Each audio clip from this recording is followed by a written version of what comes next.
Welcome, welcome, welcome to this exploration of the Aquarius full moon.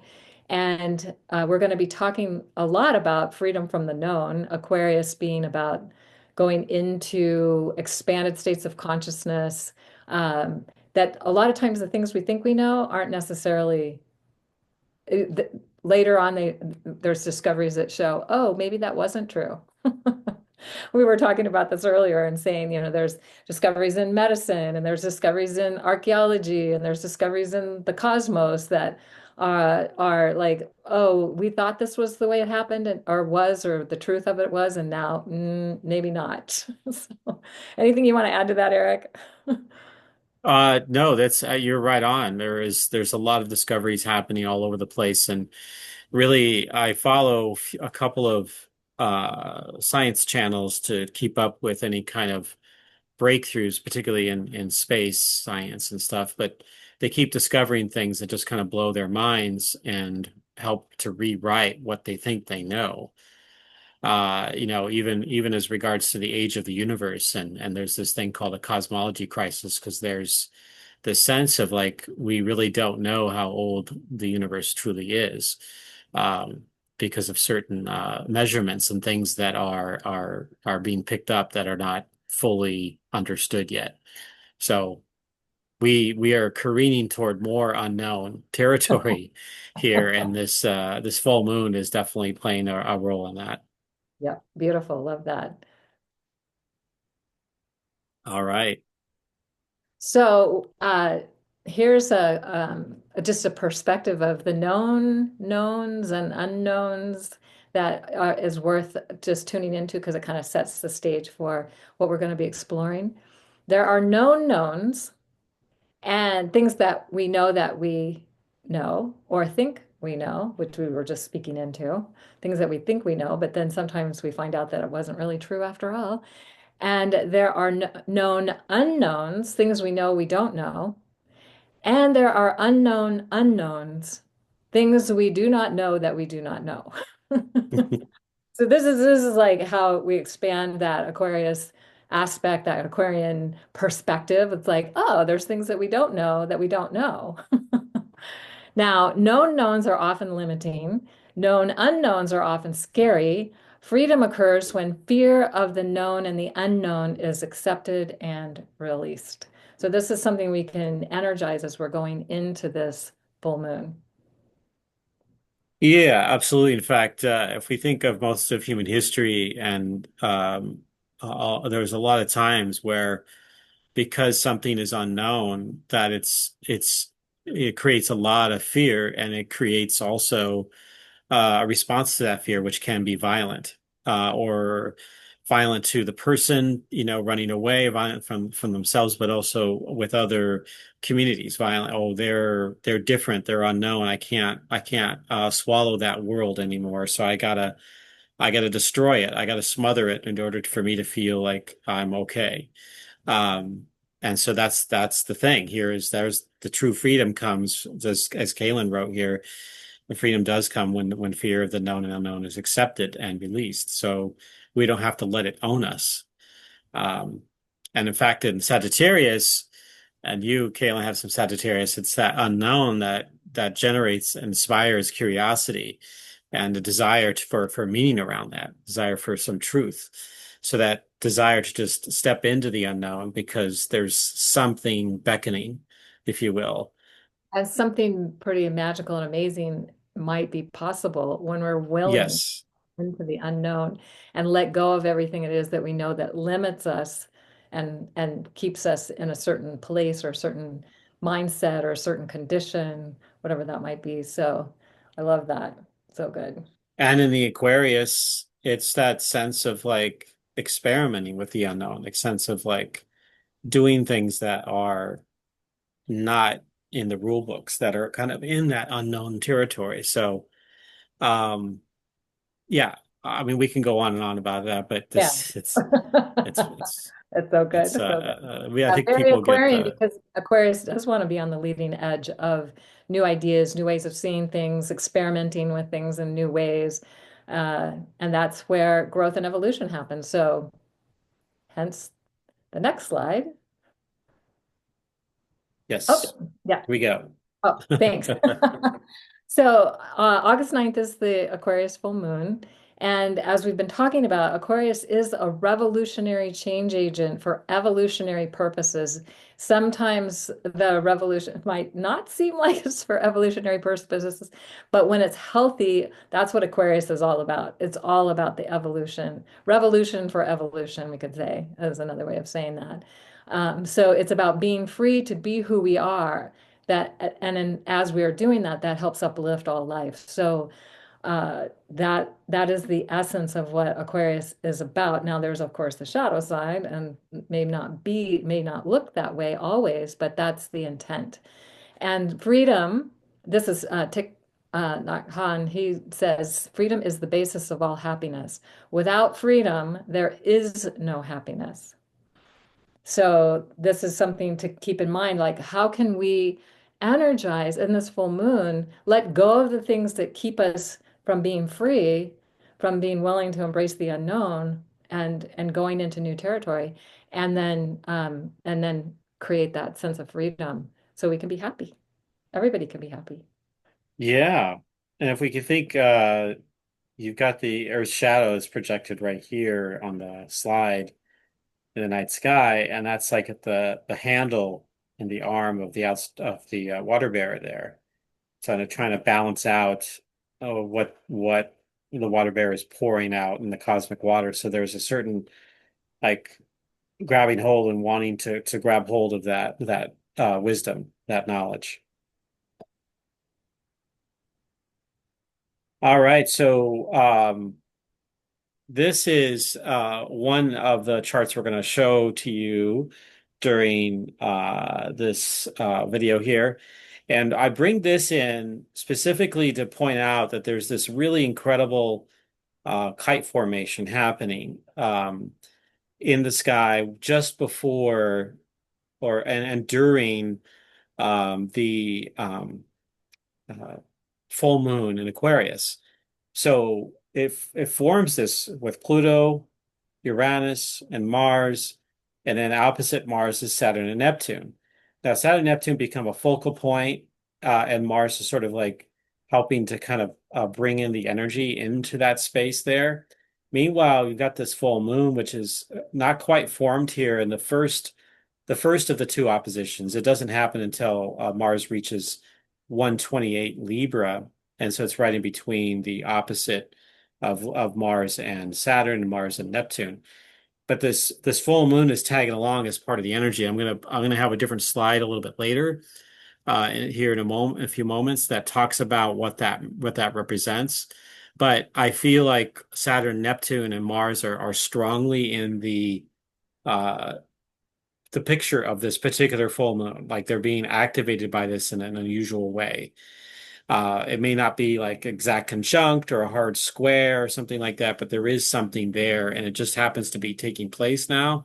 I think there's a role that it plays. And yes, there on one level could create some additional tension, some challenge, but at the same time, that especially with the Saturn Neptune still in the conjunction period that we're in, could help us go beyond, and this is where Neptune can be helpful, going beyond the known and releasing and dissolving what once we thought we had a hold of that no longer really serves us.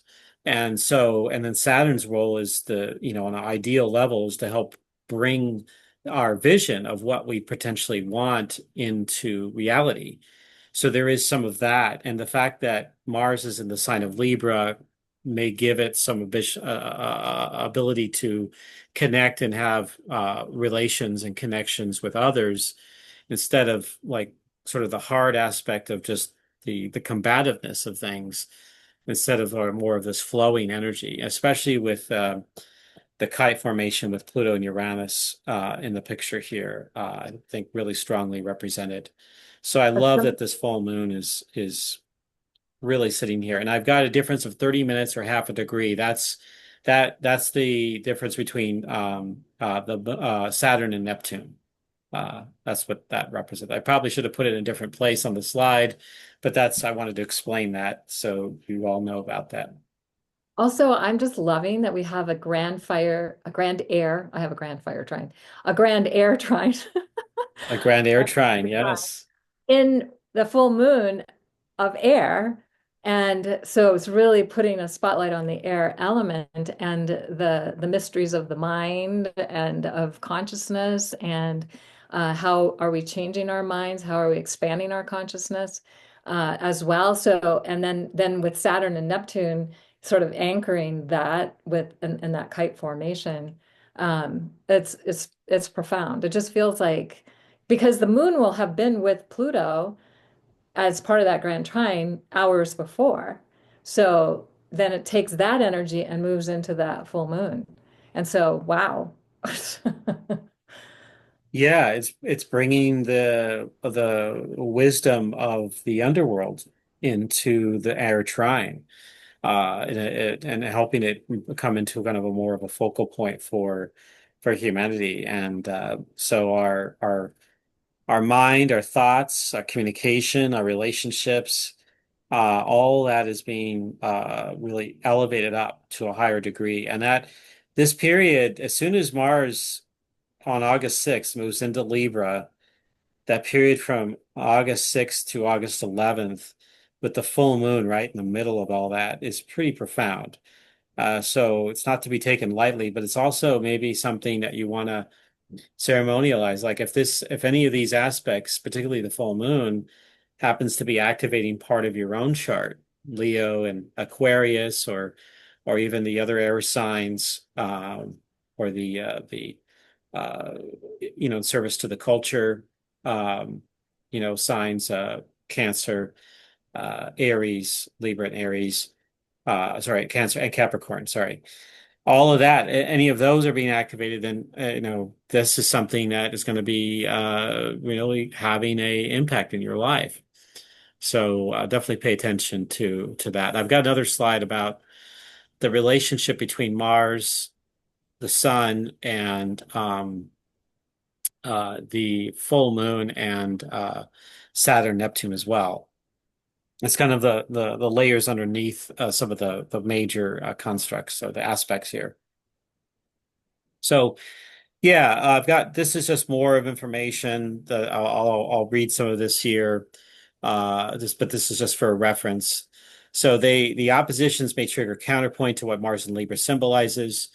They may bring about greater pressure and feelings about the polarity that includes resistance to abide by the rules. This has to do with the Saturn part of it, and the stress point to cooperate and follow them, particularly in the Mars-Saturn opposition. But at the same time, there's a piece of this that's I share in my Saturn-Neptune video, and others have shared too, about fighting for one's truth and justice in their own voice, being able to speak their truth and justice, and not just lay down, but to actually stand up to that space. And so Mars may provide some additional energy around that. Um, so Mars, but the Neptune part also plays a role in potentially dissolving relationships that might not be healthy, and it may shift our perspective about them as well, along with any issues that Saturn brings about as well. And Mars will be within 5 degrees of the oppositions between August 1st and 17th. I like to use the 5 degree orb on Mars in aspects. It doesn't mean that it's all going to be the same exact feeling throughout the whole thing, but that full moon sits right at the center of all that, and it's just continuing to remind me that how important this full moon is for humanity, and particularly one of the very significant highlights for the month of August. Beautiful.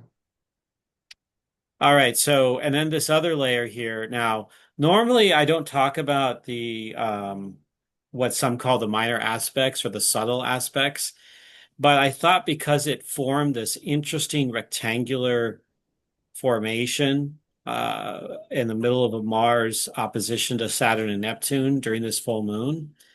There's the shorter aspects are semi-square, so they're halfway between a square and a conjunction. Um, and then the sesquiquadrate, which is essentially the 3 of 8. So the square would be 4 of 8. Um, and that's the next. I'm sorry, two of eight. The square would be two of eight. The semi-square, one of eight. Square, two of eight.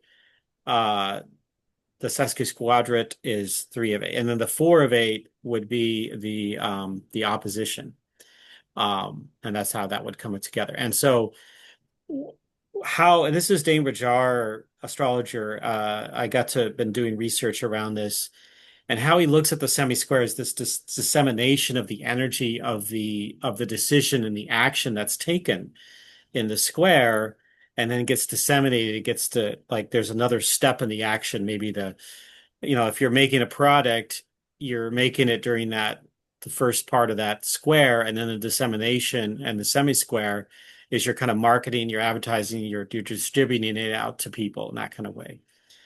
And the sesquiquadrate can have an ability to bring people together, which aren't typically strongly that connected with each other.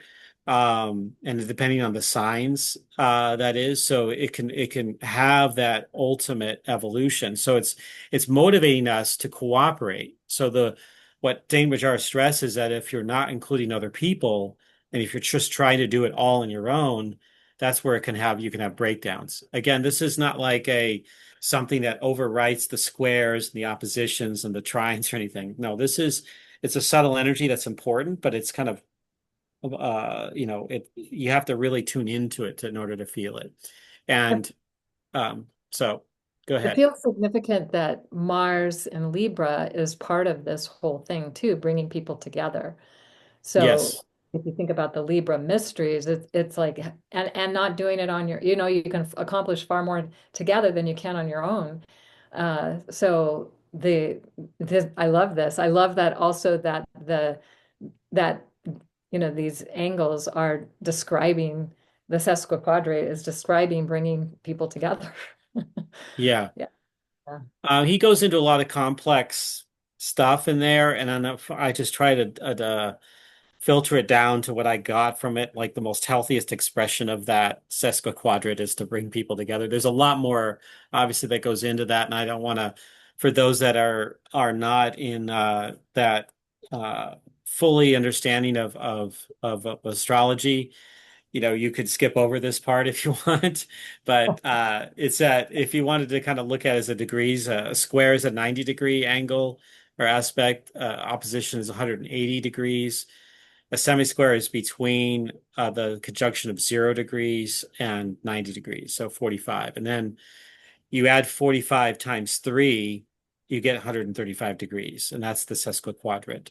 And then you multiply that a semi-square by 4, and you get 180 degrees. You get the opposition. So these fall right in between that conjunction opposition point there. I love this. Also, it's the sacred geometry. And again, the Yeah. squares, oppositions, and conjunctions are the really active, inspiring things and whatever. But when we can look at these other subtler energies that are also going on, and I think you've described it very well, that we don't have to fully understand it, but to get the essence of it, like there's something going on underneath all of this as well. And so it's time to tune in and pay attention uh, to the fact that there may be things that we're, in the unknown or in the unseen, what we're not necessarily seeing or knowing, that this is underneath all of that. I just think it's great. Thank you. Yeah. And you could see the two oppositions form an X too, kind of Yeah, that pattern, which is yeah. really cool. I think that there's something special about that. And It marks the spot. you know, right. And we'll see when we get to this part of August, for everyone, we'll see how humanity responds to this. I think it's going to be intriguing. I agree. Um, all right, let's talk about the stars, Kaylin. Okay, so the moon is at almost 17 degrees Aquarius, and it's in the tail of the goatfish. And there's a couple of stars that are connected within 3 degrees, pretty much on either side of that. Dorsum on the back of the goat, Castra, also in that area of the sky. We're not going to go into a great detail about that because I'm actually more lit up about the fact that Pluto at 2 degrees Aquarius is with Altair at 2 degrees Aquarius, has been most of this year, continues to be for most of the rest of this year. And it's something that can only happen every 248 some years that Pluto will come back to this part of the sky.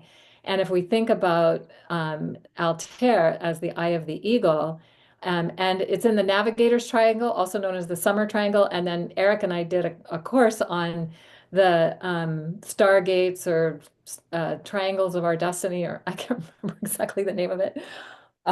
You might have Yeah, that. it's right. It has to do with the Stargate. So um I And can't that this remember the is title right off the top of my head either, but it's right. go ahead. This is I don't in the want to interrupt. Stargate of our divine destiny. So Yes. the star um, Altair is in that, and you can see the triangle. There's a couple different versions of the triangle shown here, and basically, um, the full moon will then, shortly after it's exactly full, will pass the tail of the goat, Deneb al-Jedi, one of the um, magical stars of the ancient alchemists as well. And so there's a lot of star energy that is activating this full moon, and either just before, like we said, the moon will be with Pluto and, of course, aligned with Altair, right before a few hours before the exact full moon. So it's taking that energy into it. Then we have the full moon and it goes on and passes some other amazing stars, especially Deneb al-Jedi. And we also did a class on the Bahinian stars if people want to know more about that. But um, anyway, so uh, this is the star energy of the tail of the goat is best when using the energies for the greater good. So we just want to plant that seed as well, that we use these energies, the visions that we have, the ability that we have to see beyond what has been our reality into what a new reality that's emerging is for the greater good. Yeah, 100%. And we can see, I mean, this Pluto and the moon, obviously we can't see Pluto with the naked eye, but if you can imagine it sitting between the Archer and the Goatfish, just before it's getting close to I think it's getting close to the horns of the Yeah. Goatfish. Um, so it's right in that zone, and then the eagle is right above that, really in alignment with Pluto right now. So there's this cosmic overview that's looking upon humanity and how Pluto might be revolutionizing humanity to prepare it for its next stage of its consciousness evolution, particularly in the sign of Aquarius. It's just mind blowing. Totally. All right. So, so something that I actually had the literal experience of is seeing an eagle flying above us, flying in circles above us, and then it flew so high it finally disappeared. It's like it became a dot. Like you could see the eagle, and then it got higher and higher, and you could see a little dot, and then the dot disappeared. It flew so high. So the eagle really does fly super high. And I was like, wow, I had not had that perception of it until I had the direct experience of it. It was pretty cool. So with Altair at 2 Aquarius, the eye of the eagle, helping us to further expand our vision with Pluto near this star all of 2025. Expand our vision, but also because Pluto is about alchemy. It's like, what's the alchemy that's needed so we can expand our vision? Because there might be things holding us back, fears that are holding us back, that sort of thing. So that's part of this as well. And it suggests we have access to the eagle's eye view with the possibility of seeing and visioning a new, more peaceful world if we choose it. Because, we got to make the choice to do that. So this is a very exciting aspect, and that just to know this is going on for the rest, it's been going on for all of 2025 so far, and it's going on into 2026. We're going to have that. In fact, I think Pluto will come back within a degree when it stations direct next year, within a degree of the eagle's eye. And it was to the ancient alchemists, any planet that was within 6 degrees of one of these stars was magnifying the star. So we've got this magnification going on, as well as this alchemy that's possible happening all of this year and into next year. Yeah, Pluto retrogrades back to 304, so just about a degree away from Altair Yeah. in October 2026. Yeah. So yeah, Yeah. that's it's Yeah. still So going to we're be we're really in the range of strongly. it. Yeah. It's Yeah, still in range all next year, all of 2026. It's closest this year, but we'll still be in range next year. you're right. So something else that Erik was bringing in these amazing things that are happening with this full moon, but just a couple of other things to note is that the moon is sitting between Pallas Athena and Chariklo. Chariklo being Chiron's wife and a healer energy, Pallas Athena being the wise warrior, but she also had healing wisdom and energy that was connected to her as well. And then they're squaring, all of this is squaring Juno and Vesta, Juno being the relational queen. She, really the focus is on relationship with her and some of her frustrations around having to try to be in relationship with the patriarchy, but we can rewrite that story now. So, and Vesta being the priestess, and then they're squaring the moon and Pallas and Chariklo and the sun. So they're creating this T square of energy. And then Sirius is trying the sun, pretty exact actually, trying the sun Hmm. and sextile the moon. As well as Chiron and Eris are a little further outside of that, but we could include their energy as well. And so the Sirius being the mother nurturer, she's the largest asteroid and is trying the sun and sextile the moon and Pallas and Chariklo. So pretty cool. I mean, like we've got all this additional support with this full moon that, some might be something that's overlooked. Um, I don't always look at the asteroids, so I wouldn't necessarily know that, but I was just like, whoa, this is pretty cool. So, Yeah, especially when you get a special alignment like this particular full moon, it's good to look at other planetary bodies to see how they're relating and how they're aspecting the moon and the sun here. And even Kaylin, you've got the Vesta Juno and it's square to the full moon, which obviously includes the sun as well.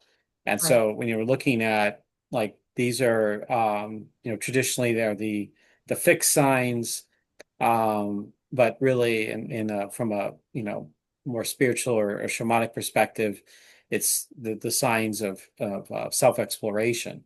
These are the signs that explore the world within themselves, but also go beyond what is known, particularly in Aquarius's archetypal expression. Now, the fact that Juno and Vesta are in Scorpio here brings in additional passions and will and this greater sense of trying to create something, trying to manifest something out there, particularly in relationships that we have with others, and to make them sacred. That's where the Vesta part comes in. And so, really, particularly if we look at just Leo and Scorpio, they're really, really strong, what I like to call a creatrix type energy. They're not the only ones that possess that, but they're the ones that I feel like have the strongest amount. Um, and so this is an opportunity that with this alignment here, that there could be some kind of a manifestation that occurs, especially if you include like all those other alignments that we were talking about, like Mars opposite Saturn and Neptune, in that zone. There's a lot happening. Even Mercury is about to station direct opposite Pluto, within about 2 degrees away from the exact opposition. So there's something really uh wild about this and like magical mathematically and metaphysically that we're tuning into here. Not a couple of other things about that. August 9th, it's 2 days after the exact cross quarter. Uh, eh, Yes. yeah. And then of course a couple of days before Mercury stations direct and Venus, Jupiter, and Sirius come into an alignment within a half a degree. The only time in about 200 years that I know of, I only researched it that far, but um, it's In a square. spectacular. No, the Jupiter Venus conjunction above Sirius. So they're above Sirius, but they're in a zodiacal Oh, alignment with. Sirius the star. I thought you said Yeah. Ceres. Oh, no, no, no, Uh, no. Yeah, I thank could see, you. and they are Sirius, square absolutely. Sirius too. Yeah. Yes. But And but opposite Vega. yeah, yeah, right. It's just so Yeah. spectacular. Uh, so this is something that, again, Sirius being one of the magical stars of the ancient alchemists, and something that we take a deep dive into when we explore. We that in the course that Eric and I created on the Bohemian stars, but and also the stellar gateways.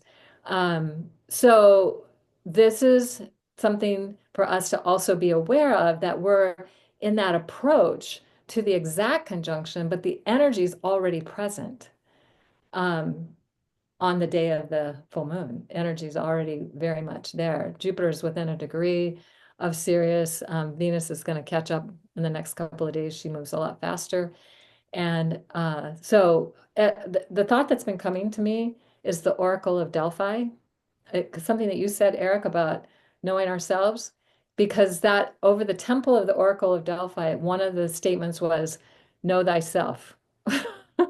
Yeah. And yeah, and so that is part of what this is all about. And these Aquarius, Leo, Scorpio, well, Taurus isn't activated here, but those signs are the ones that are about self-exploration, doing the deep dive to know yourself. And if you don't know yourself, you're not going anywhere, really. I mean, you might be able to feel like you're going somewhere, but it ultimately won't end anywhere unless you have done that deeper dive into the self. So that's really exciting. And I love seeing Mars at one Libra, Sedna and Uranus at one Gemini, and Pluto at two Aquarius. There's that grand trine as well. That's air Mhm. trine we talked about earlier. So just mentioning that again too, because what an opportunity we have. Yeah. Yeah. Um, all right. Well, let's talk more about this. So, so that both Chariclo and Pallas Athena are retrograde, and they will come back together for the third time on December 18th at 19 Aquarius, very close to the 17-degree Aquarius full moon. So it's within 2 degrees of that. So they're hanging out and doing their retrograde thing and then coming back together to energize this, what's being activated here on August 9th again. It's like, whoa. So Chariclo is the largest member of the Centaur class of asteroids, orbiting between Saturn and Uranus, taking about 62 years to make one orbit. So that's pretty cool. And Chariclo was the wife of Chiron, known for healing through grace, compassion, and the ability to hold space for those on a healing journey. I love that so much. Mm. Like grace, compassion, and to hold space for those on a healing journey. That is so good. So her presence offers support, resilience, and nurturing presence, especially in the face of emotional challenges, which of course Aquarius isn't exactly excited about doing the emotional thing. But Pluto's in Aquarius, and so we're going to be challenged to do that for the next almost 20 years while Pluto's traveling through this part of the sky.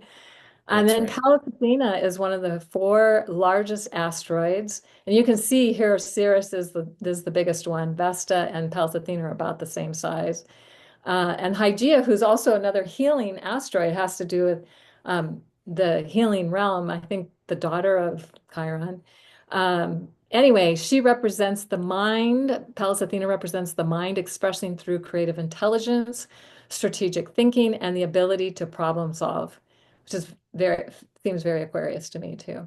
Using wisdom, intuition, and analytical skills in various aspects of life, Pallas is also linked with artistic expression, diplomacy, and healing modalities. So both these Caraclo and Pallas are connected to healing work, doing healing modalities, or Caracol holds the sacred space, and Pallas maybe has the more strategic plan. Anyway, so Right. with these two, with the Aquarius full moon, it suggests this is a time when revolutionary thinking outside the box, outside of our ordinary reality, can produce evolutionary results in the realm of healing body, mind, and spirit. So yeah, we can add this definitely into this full moon experience as all of these energies and relationships are coming together. So the moon is sort of this becomes a center of all of this Yeah. energy at this time. Um, and the fact that, of course, the Carlico and um, the Palace are going to be coming together at the end of the year as well is also important to recognize. And so for those that are not tuned into, the asteroids and the other smaller bodies out there, I think they're really not that small. I mean, they might be small compared to, Earth or Venus, but they still play a role, and we definitely have seen that time and again over the many years working with this astrologically. And we could imagine that they're here to help, they're here to support um, Yes. this time. So, so we can honor that and celebrate that and be grateful for that.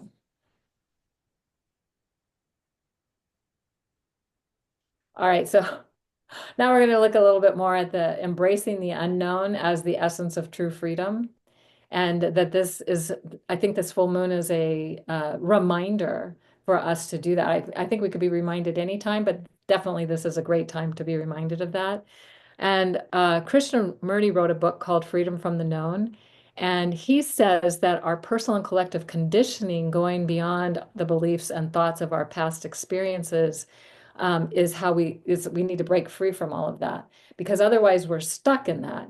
And so this Aquarius full moon is an opportunity to break free from that previous conditioning, whether it's cultural, personal, collective, however that might be happening.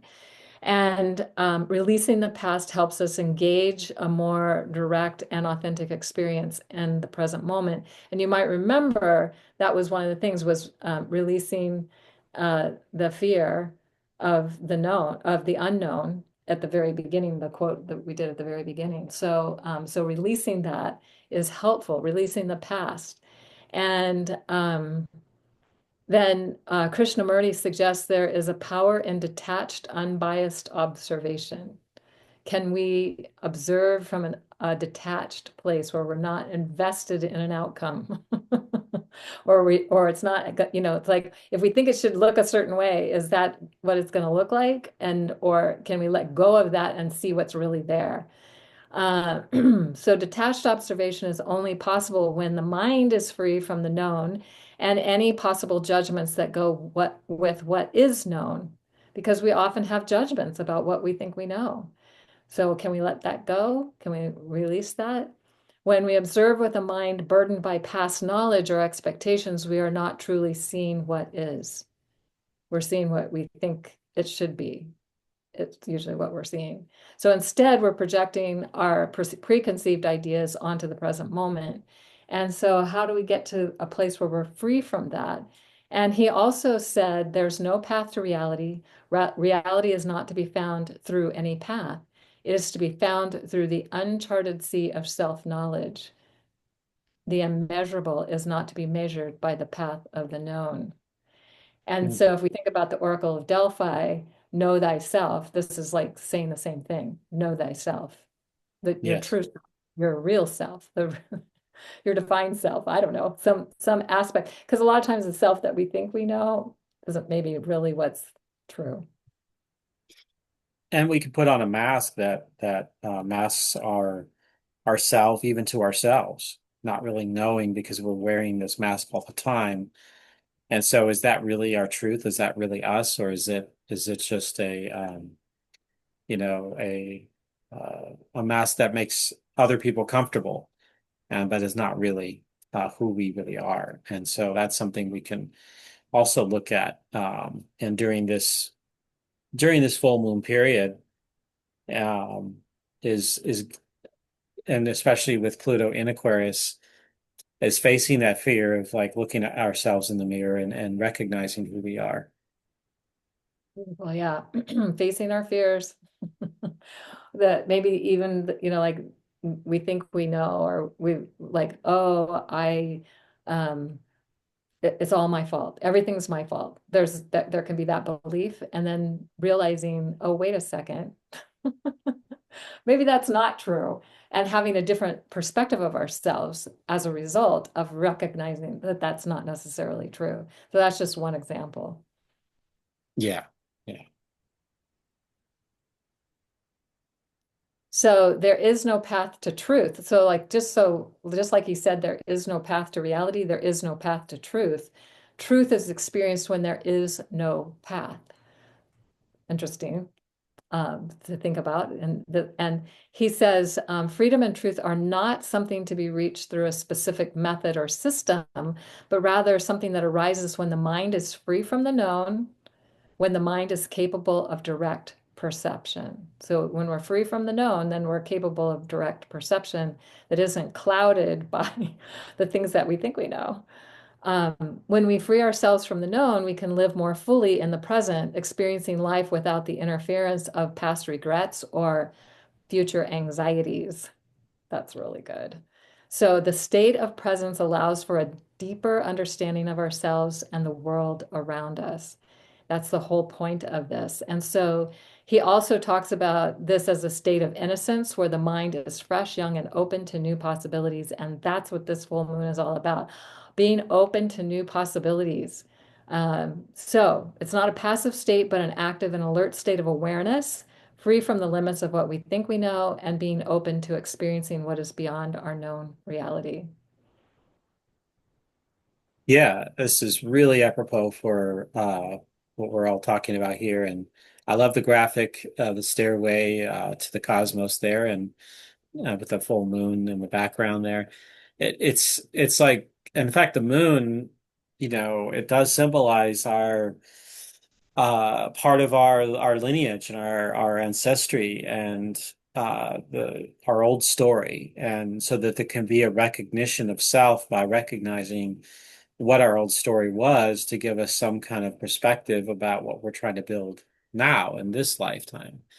So the moon can provide that to us. It can show us that pathway and show us our truth if we're willing to look at it. We could glance at it and step around it. We could dodge it in some way. But eventually generally speaking, we're going to have to face it in order to really live the being that we are, and ultimately to free ourselves. And That's that's the whole point, right? Is freedom from the yeah.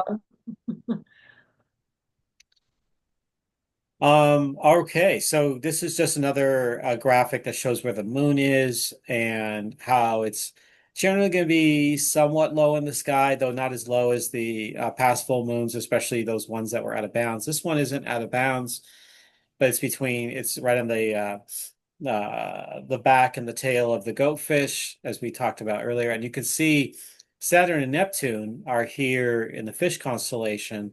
Saturn is visible and it rises kind of in the middle of the night right now. It'll be more in the early evening sky as we get into September and afterwards, um, or middle evening and then eventually early evening. Um, and then Neptune, you need like telescope or binoculars to be able to see that.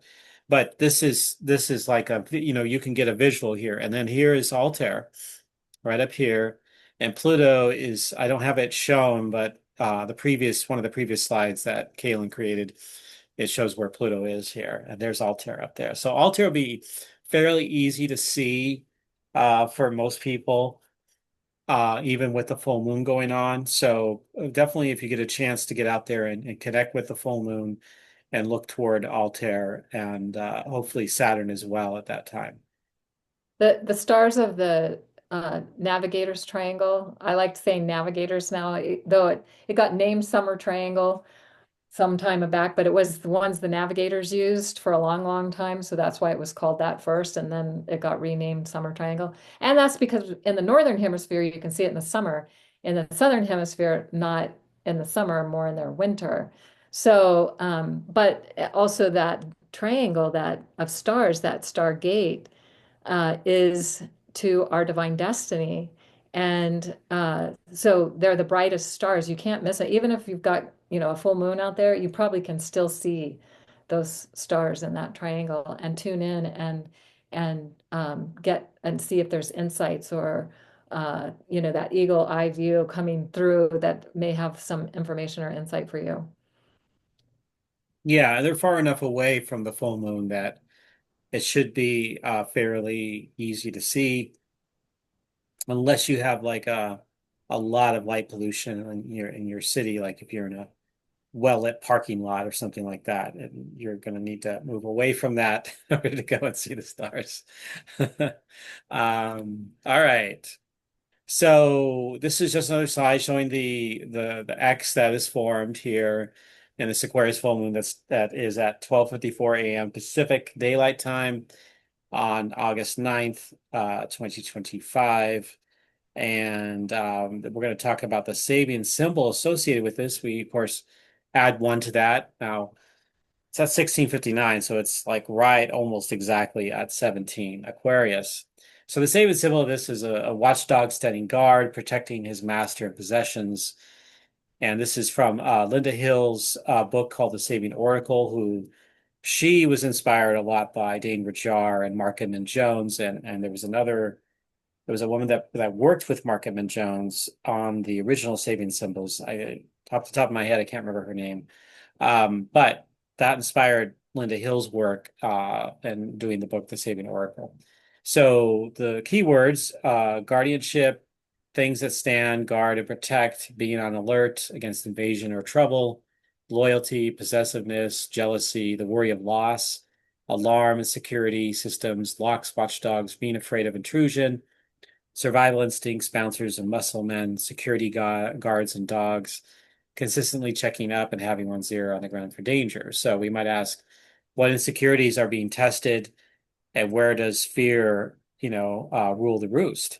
However, it is also about control over our lives, and potentially at its most extreme, it can be isolating ourselves within those walls, but it can also show and be that the outside world might be like even too violent. I mean, a person might live in an area where they can't go outside all that often, and so they take protective measures, and that could be warranted.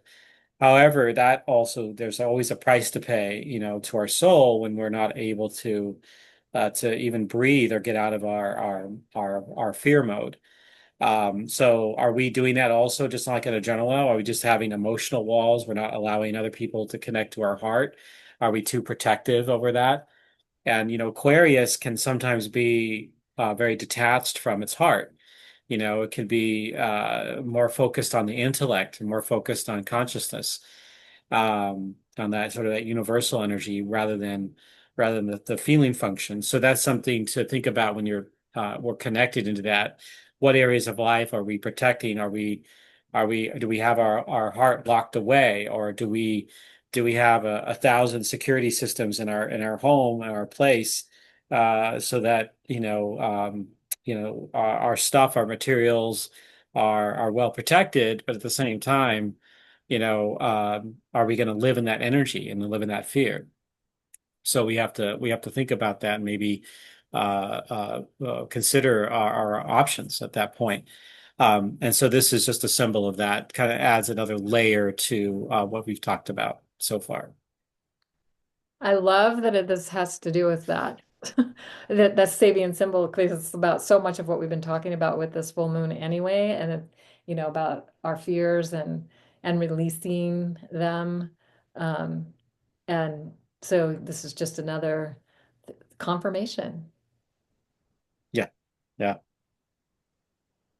Ah, the Kshatras.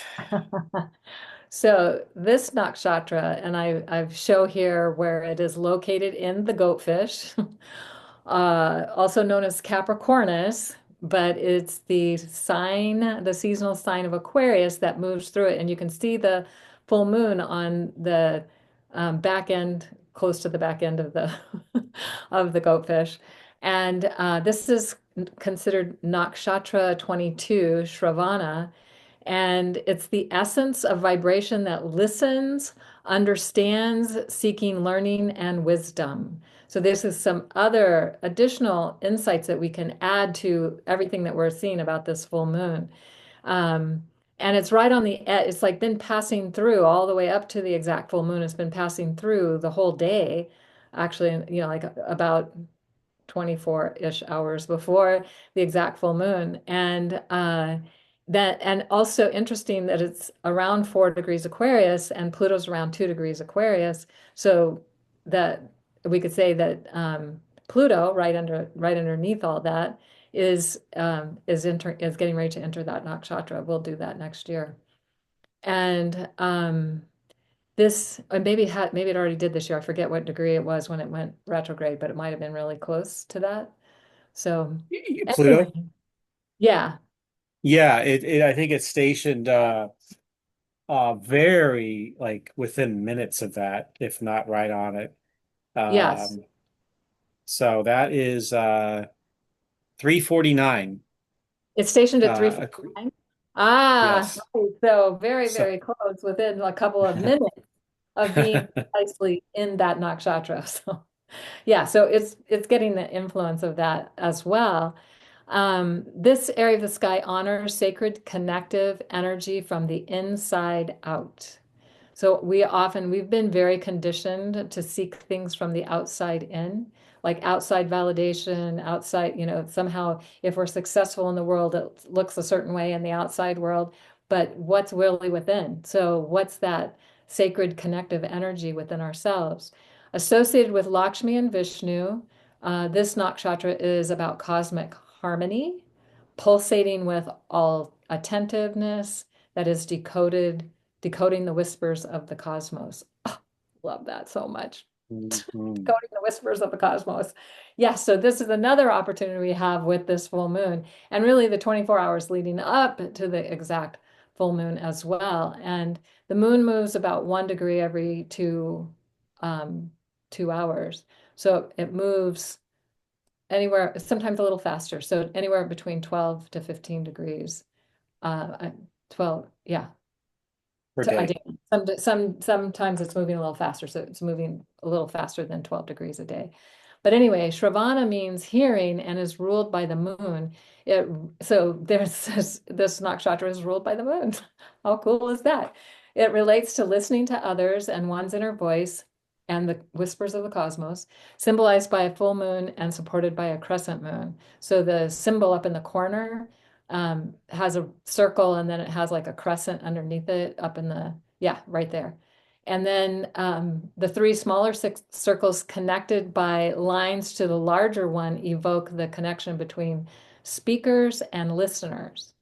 Are we listening? Are we, do we have a message, but also are we listening to the messages that are coming in for us? So that's why the symbols are ear, monkey, Saraswati, Vishnu, star of learning and listening, including inner listening and wisdom that transcends the material world, which is basically everything we've been talking about and letting go of what it is we think we know.